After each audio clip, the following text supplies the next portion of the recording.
guys! Welcome back to my channel, and it's Megan Joyce. And for today's vlog, tara! Bohol!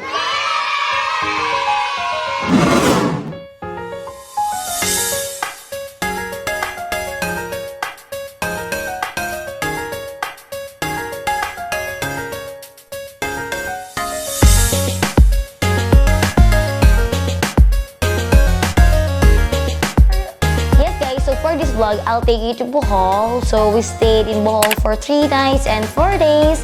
At isi-share ko nga lang sa inyo kung ano nga ba naging itinerary namin from day 1 to day 4 or hanggang sa nag-depart kami dito sa may Tagbilaran International Airport.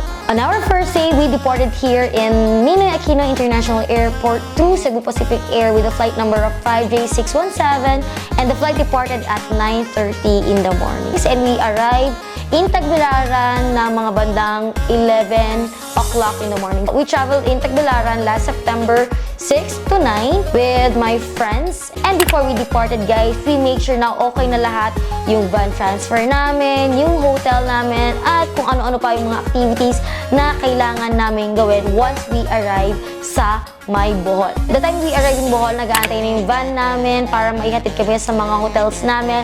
And we check in here in Henan Tawala Beach Resort. So this is one of Henan newly opened hotel. Upon check-in, we just presented our voucher or yung email na na-receive namin. Hindi na namin siya pinaprint, pinakita na lang namin yung email from Henan.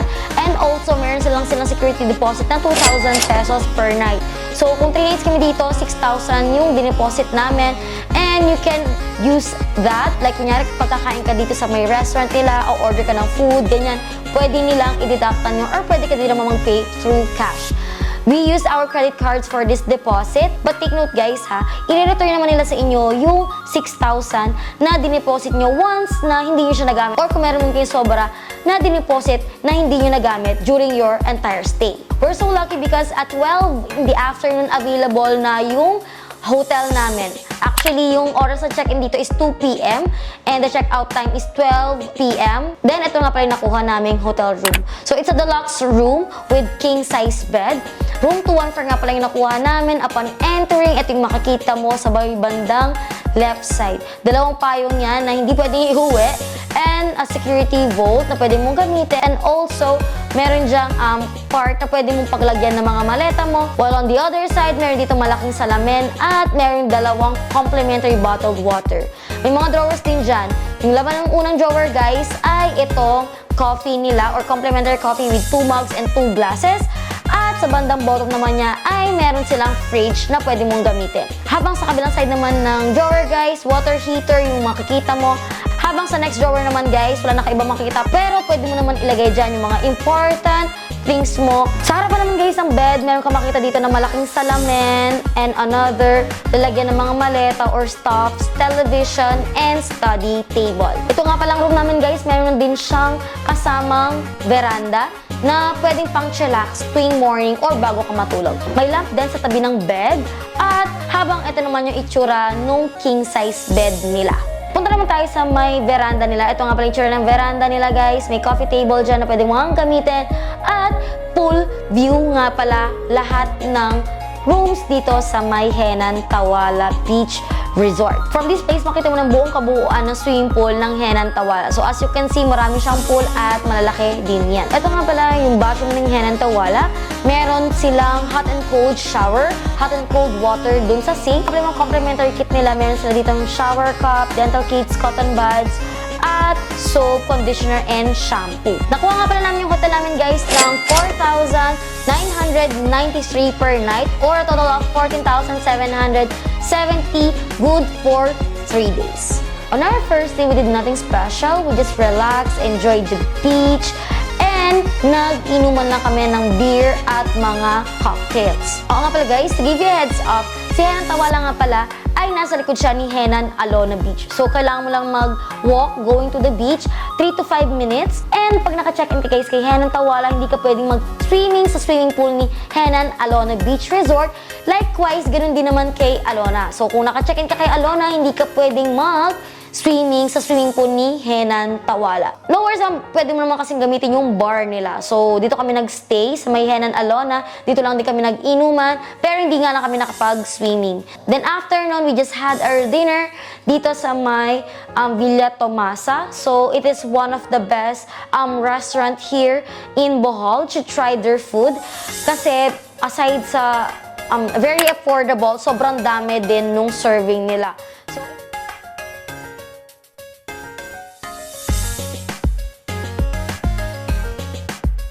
second day naman namin guys, sobrang aga namin gumising kasi our call time is 5 o'clock in the morning. Dalawa kasi activities namin for today. Yung morning namin, yun yung island hopping namin, while yung pangalawa, yung countryside namin, or yun yung afternoon. Sa island hopping nga pala guys, ito yung mga ginawa namin.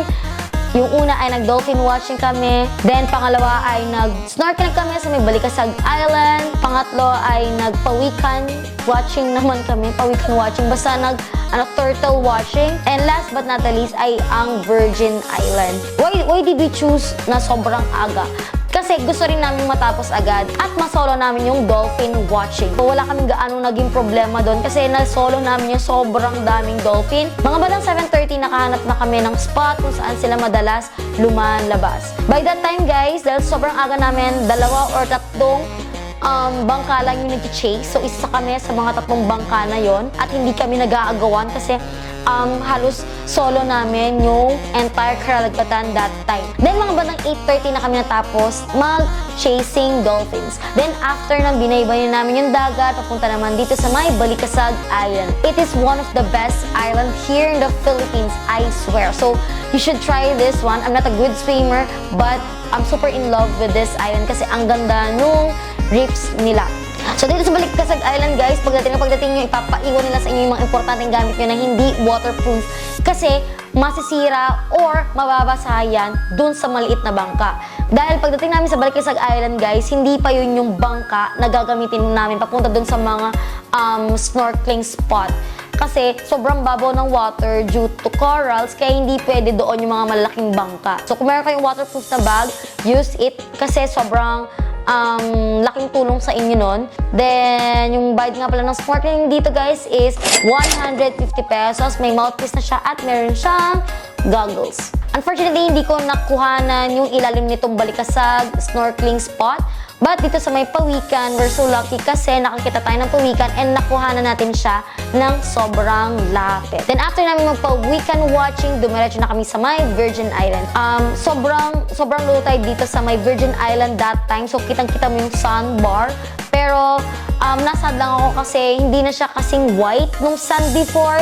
Maybe because walang gaano nag-aalaga kasi ang mga nandun lang ay mismo mga turista pero walang ibang tao na pwedeng maglinis. Puro siya seagrass, ganyan. So, nasad lang. But still, it's a good island. Then, mga bandang 10:30 guys, bumalik na kami sa may hotel namin for our tour or for our afternoon tour. So, nag-shower lang kami. Mga bandang 11 kami nakarating ng hotel namin. Then, mga bandang 11:45, ayan. Yun yung time na pinick up na kami ng van for our countryside tour. For our countryside tour, guys, nag-lunch lang kami dito sa may Enchanted Food Buffet. Yung food nila ay yung mga lutong bahay lang. So, kung gusto nyo tikman, it's a good restaurant as well, but don't expect too much about their food. And sobrang mura lang guys nung lunch namin. It's 325 ata. So, lalagay ko lang dito kung magkano. Basta hindi siya lumagpas ng 400 pesos. Ganun lang siya per head. We decided to have our lunch here kasi nandito na rin yung Tarsier. So, after namin mag-lunch, diretso Tarsier na kami, Python at yung Butterfly Garden. Then, after namin dito guys, dumiretso na kami sa my Chocolate Hills. Medyo malayo siya, like siguro mga 1 hour to 1 hour and 30 minutes yung binaybay namin from Tarsier. But it's all worth it. So, maglalakad ka lang ng sobrang haba. Then, after nun, makikita mo na yung buong ganda ng Chocolate Hills. And it's my second time here dito sa my Chocolate Hills. Or I can say is, walang pinagbago. Maganda pa rin, nakaka-amaze pa rin siya, and nakaka-excite pa rin siya makita. Despite na pangalawang beses ko na siyang makikita. So, after naman namin mag-Chocolate Hills, guys, dumiretso na kami dito sa Man-Made Forest. So, siguro mga 1 hour lang din yung layo niya from Chocolate Hills. Walang bayad yung Man-Made Forest, guys. Kailangan mo lang mag-ingat kasi kailangan mo makipagpatentero sa mga sasakyan na parating. Then after namin mag-Manmade Forest guys, dumiretso na kami dito sa may Mirror of the World. So, it's one of the best place to visit here in Bohol as well. Kasi before wala pa to. So siguro kailan lang to, I'm not sure kung kailan. Pero ang ganda, sobrang sulit ang bahay dito. So sa Mirror of the World nga pala guys, iba't ibang klaseng lugar yung makikita mo. Nandiyan yung Singapore, USA, Italy, Paris, Brazil, Hollywood, at kung ano-ano pa. Sobrang ganda rito. So dito na lang kayo magpagabi. Pag nasa tuktok ka, makikita mo para siyang Christmas village, yung nakikita niyo sa mall. So, ganun yung itsura niya or ganun yung ganda niya pag gabi na. Then after namin sa Mirror of the World, dumiretso na kami uwi. Siguro yung binaybay namin from Mirror of the World hanggang sa amin ay nasa 2 hours or hanggang sa Henan. 2 hours din yung binaybay namin. But, umalis kami ng mga bandang 7, then nakarating siguro kami mga bandang 8:30 or 9 o'clock na. So, that's our second day sa may Bohol.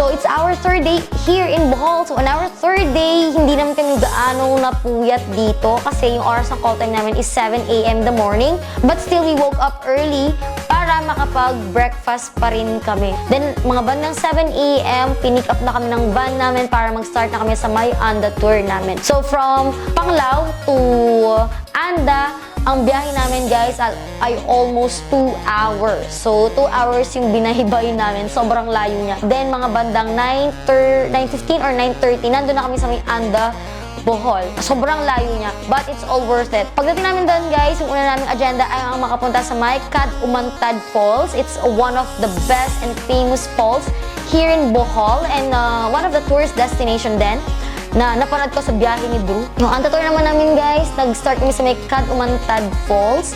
Nagmotor kami paakyat dito sa may Umantad kasi hindi namin kaya yung mag 400 steps. So kung mamotor ka, 100 pesos lang naman yung bayad kina kuya. And unfortunately, umulan. Sobrang lakas ng ulan dito sa may Umantad. Nung dumating kami, nasa motor pa lang kami, kalagitnaan pa lang kami ng motor.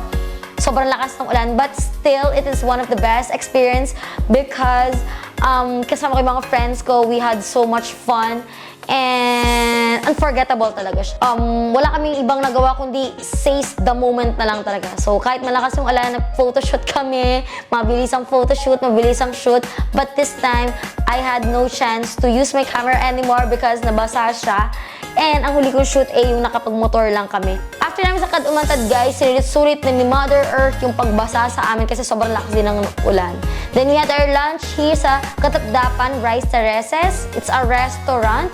So pag dito kakakain guys, libre na yung entrance mo. You don't need to pay anything. You just need to eat. And dahil lunch na din at inabutan na din kami ng gutom dahil sa ulan, ayun, dito na rin kami nag-lunch. And we just enjoyed the scenery here.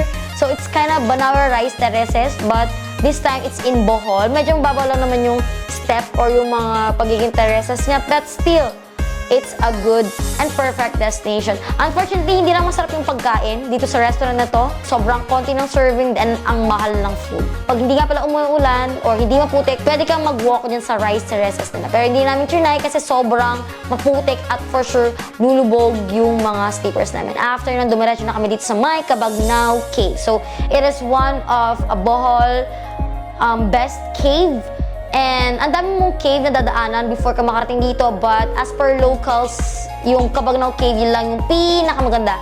So hindi ako nagkaroon ng chance para tumalon doon, but my friends, they tried it, but ako tsaka yung asawa ko, we never tried it.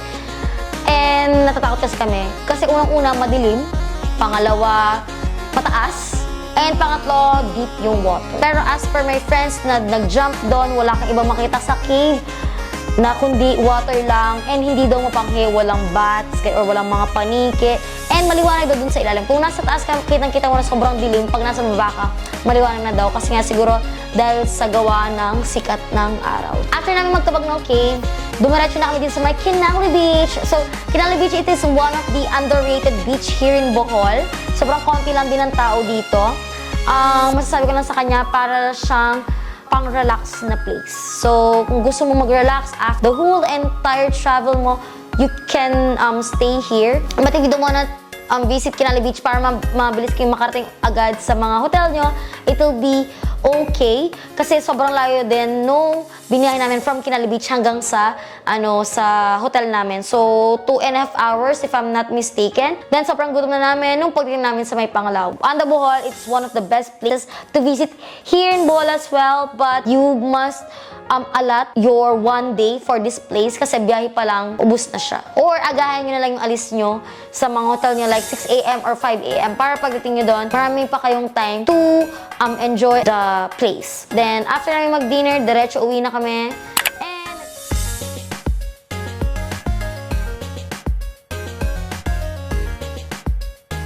On our fourth day naman guys, that is our departure day sa Bohol. What we did is, we just had our breakfast, then nag-swimming hanggang sa maubos yung oras. Then mga bandang 10:30, sinundo na kami ng van namin, hinatid na kami sa may airport kasi yung oras ng flight namin ay 12:25 in the afternoon. Sobrang lapit lang niya sa may Henan, like 5 minutes ata or 10 minutes lang, nandun na kami agad. Then our airline of choice, nung pauwi kami ay Cebu Pacific pa rin with a flight number of 5J618. We arrived in Ninoy Aquino International Airport at 1:30 in the afternoon. So, mga bandang 2 o'clock lang na kami sa airport. Nasa 11 packs nga pala kami.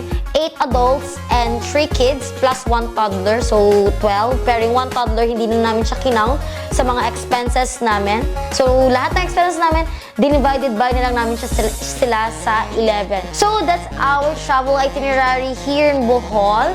And again, ilalagay ko lang dito kung magkano nga ba naging expenses namin. Lahat-lahat.